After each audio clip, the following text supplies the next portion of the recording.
Wake up! Africa doesn't need the world. The world need Africa.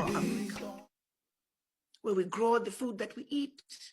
We own the commercial farms, the massive commercial farms. We own the industries that manufacture everything that we need. That is true liberation economically. That is true ownership, and that is the ownership we are talking about, nothing less. We're no longer satisfied by owning a grocery store at the corner of the street. That's not good enough. We want true ownership of those entities that control the economy, that they can no longer come in and destabilize us because they own everything that is the pillar of development in every African country. The answer to that is hell no. We can no longer stand up for that. We know better. We are supremely qualified to build our Africa. All we got to do is wake up, my brothers and sisters. Wake up. Why do we find it so difficult to trust each other, to believe in each other? Because I believe in what we can do together.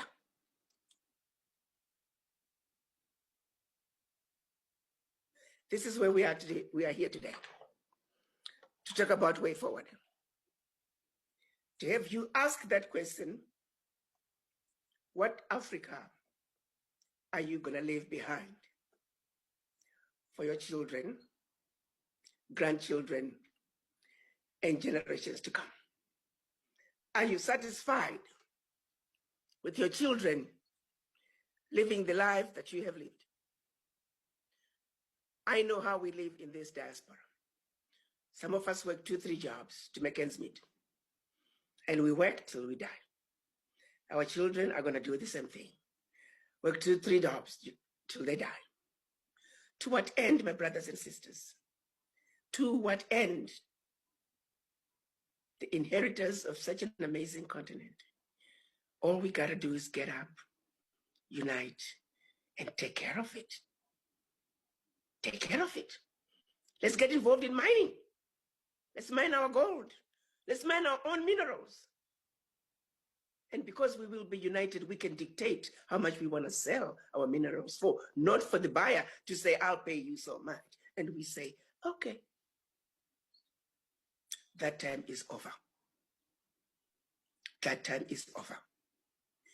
And this is why we are here today, to begin to prepare for us to answer that question to our grandchildren and generations to come. Let's let the world know that Black people are now united. We may have been asleep for over 400 years. We are now awake from our slumber. We now refuse to continue to be brainwashed. We know their game now, and we know how we're going to strategize to get ourselves out of this conundrum that we've found ourselves in as a race. That we collectively agree that the insanity that we have been through, the insanity that we have suffered from for centuries, insanity no more. Insanity no more. And we are going to be the generation that's going to turn the corner, and that journey begins today. With all of you media people, we're counting on you to redo and rewrite our history, to tell the truth and nothing but the truth about us and our continent, to re-educate not only us, but the world. Even white people need the education. Many white people don't even realize they're racist. They need education. I read a book called Africa. It doesn't matter where you see us. As Black people in America, Black people in Africa, Black people in the Caribbean, in South America, in Europe, all over the world. Nobody was exempt. This strategy has percolated through every one of us. The self-hate, the mistrust, the lack of belief in ourselves and in each other. It's a pandemic that we're having to deal with as Black people. But do we even realize it as a pandemic that's worse than COVID? Because it misses no one. It affects every Black person. When are we going to wake up from our slumber? Because if we do not, it doesn't matter how much we get together, nothing will be accomplished. Because our minds are still in the gutter. Our minds are still fast asleep. We are completely brainwashed. And we need to understand that. You see, for you to go seek help from a doctor, you got to understand, first of all, that you're sick. But if you don't think you're sick, how are you going to get help? When you go to that negotiating table with a colonized mind, garbage in, garbage out. When you go to Africa today, look what's happening in the Congo, what's happening in Cameroon, what's happening in Somalia, what's happening in Mali, what's happening in Niger. Who are the people you see holding the guns? It's not white people. It's black people holding the guns.